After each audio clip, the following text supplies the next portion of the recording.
On the morning of my 18th birthday, I didn't wake up to celebration. I woke up to my foster father violently yanking me out of bed, screaming for me to get out of the house immediately. Before I could even process what was happening, my foster mother stood in the doorway, cold and silent, backing him up. No explanation. No warning. Just rage. I begged them to let me stay.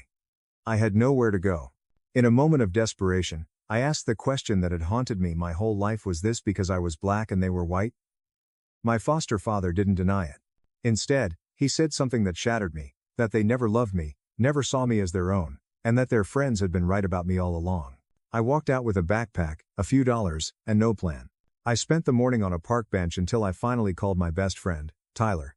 He didn't hesitate.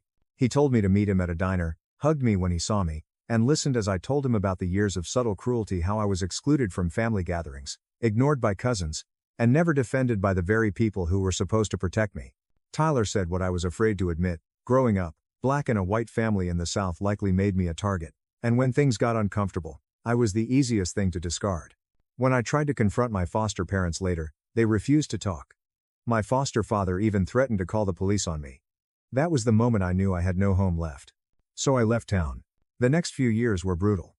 I lived in shelters, worked dead-end jobs, went to school at night, and slowly built a life from nothing. Eventually, I graduated, landed a stable job, and met Jasmine, the woman who helped me believe in love and trust again. Years later, I proposed to her, and for the first time in my life, I felt truly safe. That's when my foster parents came back. They claimed they finally wanted to explain. They said that when I turned 18, thousands of dollars went missing from their emergency fund. A close family friend had convinced them I stole it. Instead of asking me, they chose to throw me out. I dug deeper and uncovered the truth.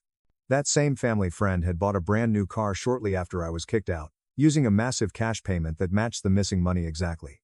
When confronted, she confessed. I recorded everything. My foster parents apologized. They cried. They begged for forgiveness.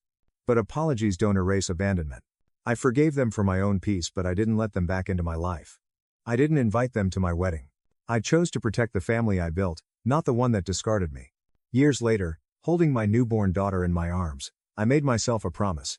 No child of mine would ever question whether they were loved.